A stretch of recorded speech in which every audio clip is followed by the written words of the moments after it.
Hey, what's going on everybody? It's Tyler here. Welcome back to another tutorial video covering JavaScript. Today, we're going to be building a light and dark theme, but it's going to be across multiple pages. So instead of just changing like a CSS class or something like that, we're going to be swapping in and out style sheets to convert between light mode and dark mode. So here on the left-hand side of the screen, I have an example of what we're going to be building. So right now we have page 1, which is the landing page, and page 2, which is the settings page. If I click on the toggle theme button, it'll switch it to dark mode. I can refresh it, it's still dark. But if I go to dashboard, it's also still dark, and I can go back and forth, and just like so. So this uses local storage, and I assume you have some basic HTML, CSS, and JavaScript knowledge, but we're going to be going nice and slow, so hopefully this will be a good tutorial and a good beginner project to get started with. So first thing we're going to want to do is open up our text editor of choice. I'm going to be using Visual Studio Code with the extension of Live Server. So if you don't have that installed, make sure you go to extensions over here, type in live, and it's this one right here, which has this image, 17 million downloads. So we're going to go to the Explorer. I'm going to create a couple new files. The first one is our index page, so index.html. And I'm going to hit exclamation point tab to do an abbreviation to fill in some boilerplate code. Next, just for clarity's sake, I'm going to get rid of these 3 lines of code so we just have our title inside of our head. Perfect. And in here, I'm just going to put landing page. Perfect. So I'm actually going to copy this code, and I'm going to do the exact same thing and create a settings.html file as well. Paste this in and just change this to settings. Perfect. So now that we have our base HTML done, what we're going to want to do is go ahead and create a new folder where we can store our CSS files. Now, I'm going to call these CSS. So this is going to be a folder that's going to contain all of our style sheets. Now, the way I'm doing this is I'm going to have 3 CSS files. The first one is going to be our main.css file. And this is basically where we're going to have all of our common code. For example, padding, margin, font size, all that kind of stuff. The next one we'll have is a light theme. So light.css, and the last one will be a dark.css. And these files are going to be pretty small in comparison, but they're going to be where we actually input our color values. And what we're basically going to want to do is have a JavaScript file that dynamically switches between these at runtime. So let's actually get started with that. First thing we're going to want to do is link our CSS. So I'm going to type in link and then use this Emmet abbreviation, and we're going to get a rel to a style sheet, and it's going to go to main.css. So let's change that to main.css. But since it's not in this folder, it's in the CSS folder, we're going to do ./CSS/, which means go out of this folder into the CSS folder and then grab main.css. Once we have that, we're also going to want to link to a theme. For example, I'm just going to link to, let's say, ./CSS/ and let's do light.css. So by default, we're going to link to the light.css file. And now let's copy both of these style sheets into our index.html file. So I'm going to create a navigation bar, and then I'm going to create a .links class. So inside of this .links class, I'm basically going to have our JS simplified text in here. So inside of here, we have our JS simplified text, and that is going to be the left part of our nav. And now to create the right part of our nav, we're going to do a .links again and hit tab. And then in here, we can actually put our right links. So I'm going to create an A tag. It's going to have /index.html. And this is going to be our current page, so it's going to say dashboard. Dashboard, there we go. And then I'm going to copy this and paste it one more time down below. And I'm going to put /settings.html. And this is going to be our settings page. Perfect. So this is our navigation all complete for our index.html file. Next, let's move on to creating this, and this is also really simple. We're going to go down here and type in .container, and then I'm going to hit tab with my Emmet abbreviation. And in VS Code, the reason I'm able to just do .container and then tab is because it has Emmet by default, so it allows you to shortcut some of this code. But you can just type this out, and if I'm going too fast, maybe slow it down a little. So we have .container, which is going to be our class name, and what we're going to want to do is we're going to want to put our h1 and a button in here. So I'm going to do h1, and I'm just going to say hello world page. So this is going to be our main page, and in here I'm going to put a button, and it's going to say learn more. Perfect. And I'm going to give this button a class of btn and btn-outline. So now that this is done, what we're going to want to do is I'm actually going to quickly open up Live Server, that extension I was telling you about earlier. So I'm going to right click on index.html, and I'm going to click open with Live Server. Okay, so now that we have the index.html file out of the way, let's actually go ahead and get the settings page done. I'm actually just going to copy our navigation bar code and paste it right into the settings file. I am going to change the text that says JS Simplified to be settings, and I'm going to change this from saying dashboard to being settings, right? And then /settings, and then here we're going to change this to say dashboard. For the button, I'm going to give it an inner text of toggle theme, and I'm going to give it an ID of toggle theme. So this button's going to have an ID of toggle theme. Now, if I come up here and click settings on our navigation bar, you can see we're brought to the settings page, and I can click dashboard and go back. So now that we have our HTML basically done, what we're going to want to do is go ahead and style this up real quick. So I'm going to hop into our style / our main.css file, and we're going to get started by actually customizing the styles of our page. So again, I'm going to breeze pretty quickly through this because I assume you guys have decent HTML and CSS skills. We're mainly here for the color picking. So I'm going to go set a default padding of 0 to everything, and a margin of 0 to everything, which you can see is going to clump it all together. Then I'm going to say in the body, we're going to have a font family of Sergio UI. There we go, and you can see it's a little bit thicker. Next, we're going to go into our navigation, and I'm going to just do a width of 100 VW for viewport width, because we want it to take up the whole screen. I'm going to give it a display of flex, and a align items of center, which is just going to throw the items into the center. So you can see there's a little bit of spacing on both sides. Next, we're going to justify content space between. And as you'll see, this pushes the left items to the left and the right to the right. Perfect. So that's actually basically it for our navigation. Next, we're going to do .links and do padding of 0 pixels and 5 VWs for 5 viewport widths, and you can see that's going to bring it in a little bit. So there's 5% of the page here and here. And then we're just going to do display flex as well, which actually isn't needed, so I'm going to remove that. Next, we're going to do .links of A, so we're going to get the A tags inside of our links.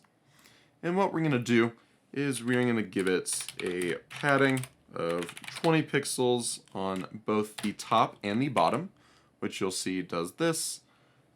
It gives, oh yeah, I also said this, display flex. We do need that. Now I remember why that was there. Okay, so we're going to give it a top and bottom, or in sides of 20 pixels. We're going to give a text decoration of none, because that'll remove this purple underline. We're going to give it a font size of 1.1 EMs, and you can see it's just going to increase it a little bit. Next, we're going to give it a font weight of 600, and you'll see that makes it nice and bold. Perfect. And lastly, let's finish up the header area for the index.html file. So down here, we created a .container class, which is going to contain our h1 and our button. So let's style that up quickly too. First thing we're going to want to do is get that .container and give it a width of 90 VWs. The reason we're doing 90 is because we want it to have 5 on this side and 5 on that side. So 100 minus 10 is 90. Next, what we're going to do is we are going to margin auto, which is going to center this now. So you can see it's brought in line. And then we're going to do display grid, because the way we want to get our button in the center like this is by doing display grid. Perfect.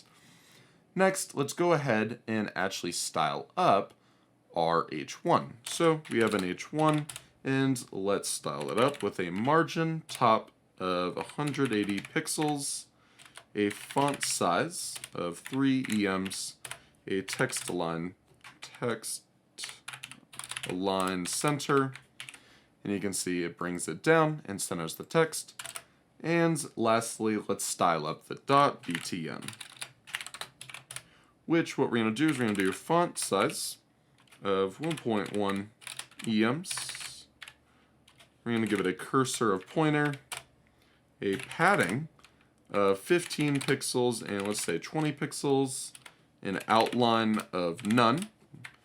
And you can see that'll do that. Next, we'll give it a font weight of 600,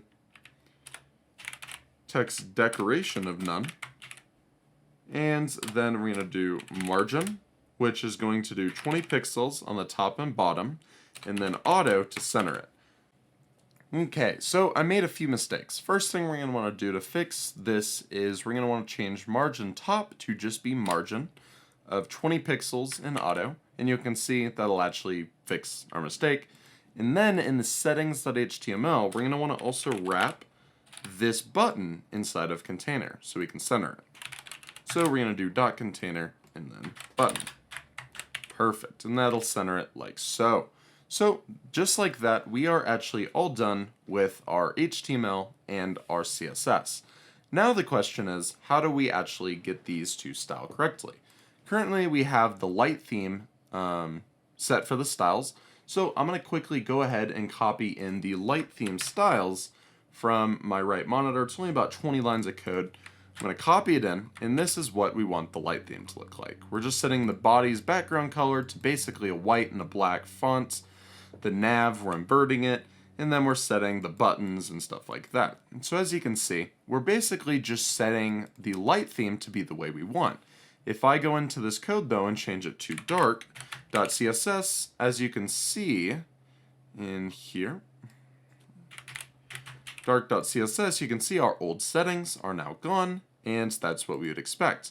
But if I go into my CSS file for the dark one, and I copy in those settings as well, so I go into the dark.css, and I paste these in, what you'll see is we're basically just doing the opposite of the light. We're setting a very dark color for a background, and a very bright color for our highlights. So as you can see, now, since I set dark.css as this link here, that's what it's going for.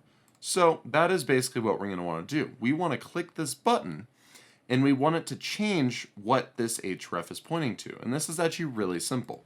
So this is basically it for HTML and CSS. The last thing we're going to want to do is add an ID to this toggle button. And I'm just going to call it theme CSS. So I'm going to give this one right here that has the dark.css an ID of theme-css.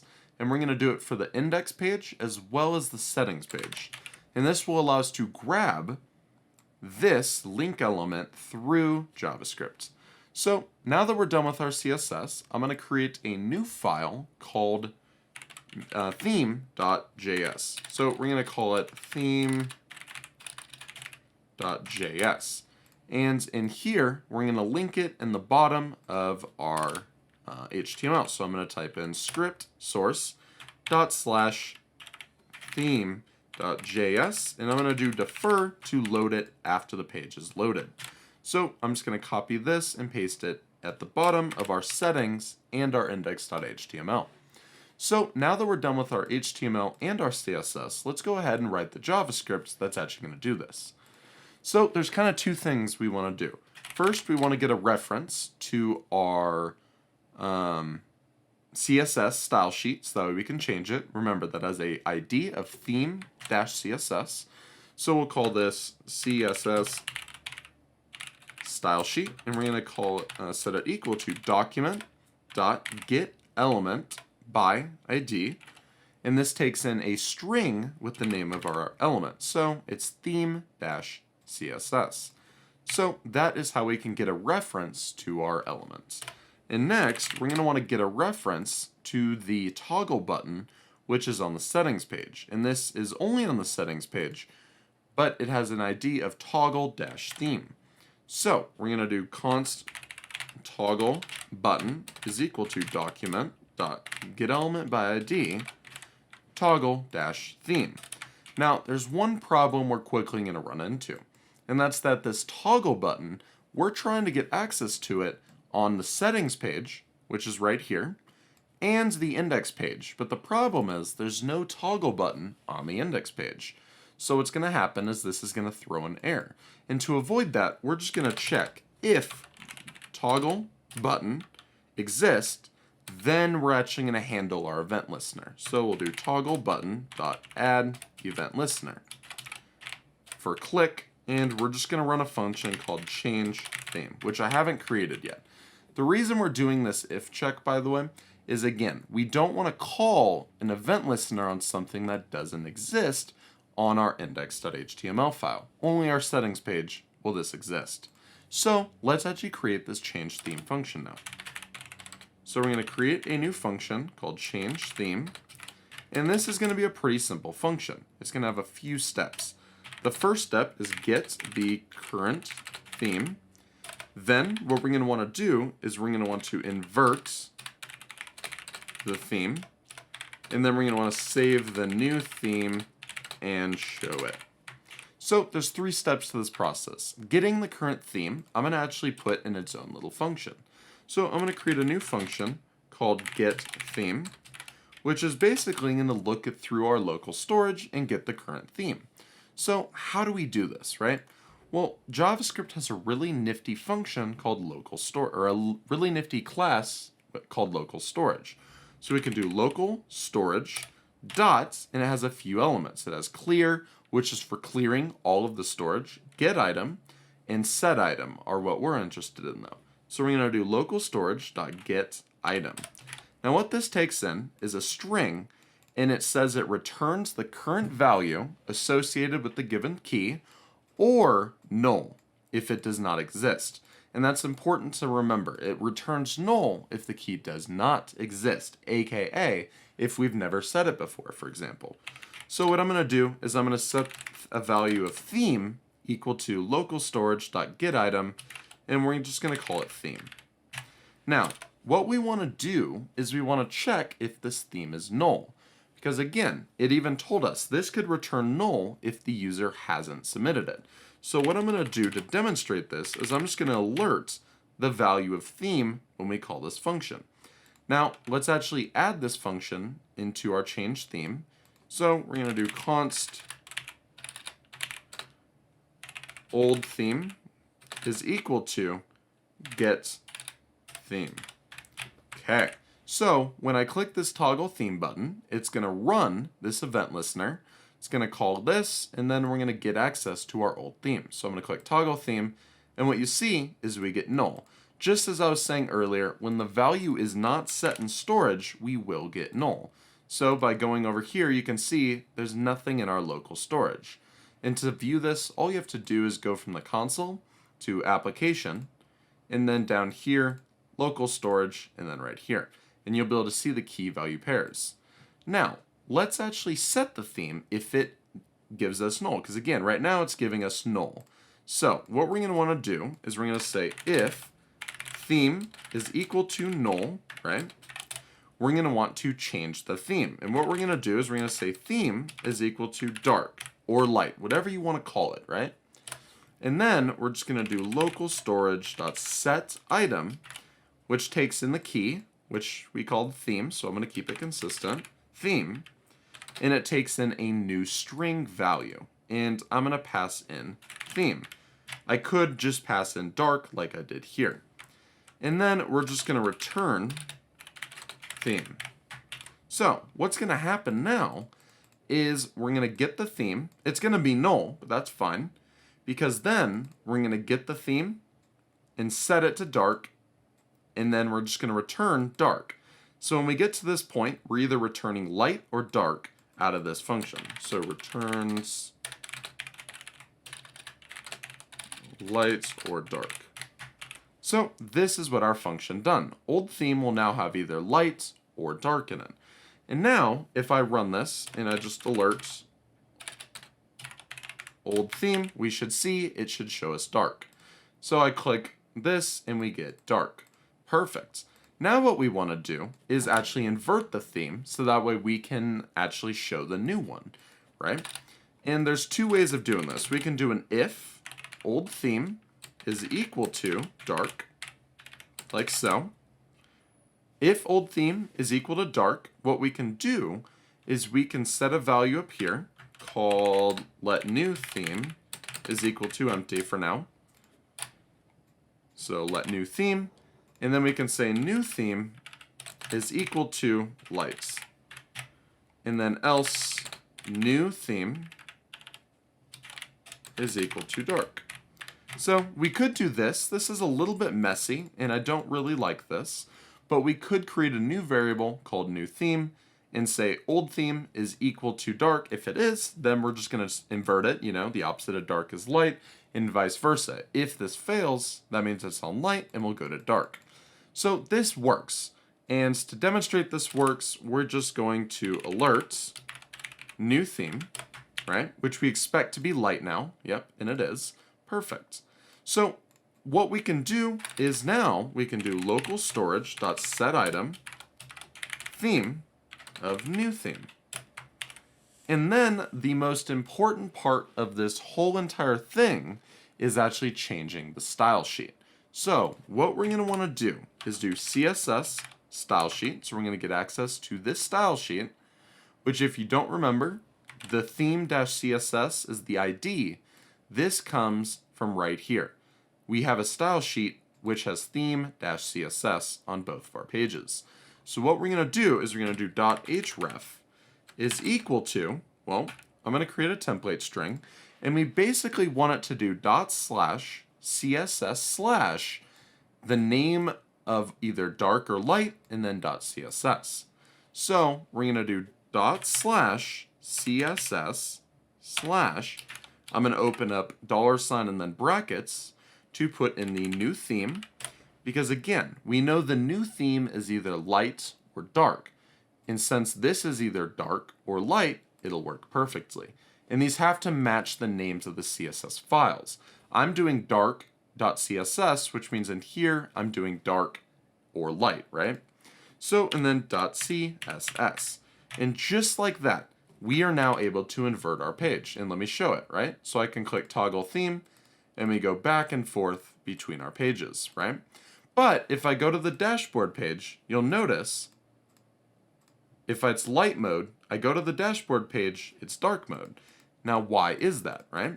And there's a reason why it is. It's because we're only changing the theme only when the page isn't loaded. It's when we click this button. We're only changing the theme when we click this button. So what we really want to do is have it so when we click this button, it changes it, and on startup it changes it. Now, I've had a couple questions in my community Discord server about what this operator does, so I figured I would show it in the video and just kind of show one practical use case for it. So I'm going to open up parentheses, and I'm going to open up parentheses twice. I'm going to hit the arrow key once to the right, and I'm going to create an arrow function. And this is called an anonymous function. So in here, once I put a parenthesis at the end to call it, we can actually call whatever's in this block of code right at startup. And basically, we want to do what it says, right? We want to create our theme. So we're going to do let theme is equal to get theme, like before. And then we're basically just going to take this block of code right here and set our styles to the new theme. So instead of new theme, we'll just set it to theme. And just like that, Now our pages can show light mode, so we can toggle it and go to the dashboard and it's dark.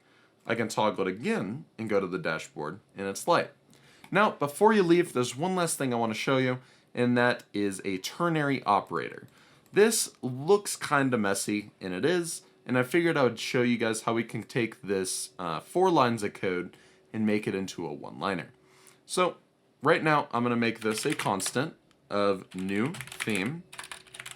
And as you can see here, there's only 2 values we can get out of here. If the old theme, then dark, else light. We can make this a lot cleaner by just saying new theme is equal to, and then we put an expression in here. So this has to evaluate to true or false, whatever goes in here. And we're just going to do old theme is equal to dark, like before. If it's equal to dark, we put a $sign or a question mark, and we put light, right? If it's equal to dark, we want to switch it to light. So you can think of this like if this, do this, right? And then else, do dark. Boom. And just like that, we now have a one-liner instead of a 4-liner. And as you can see, the settings, they do the exact same thing. We can toggle, we can go back and forth, but it just cleans up our code a little bit more. Now, I hope you found this video useful. If you did, please like, comment, subscribe, and please maybe join the Discord server for more videos like this one and for one-on-one personal help with the community. I'll talk to you guys later.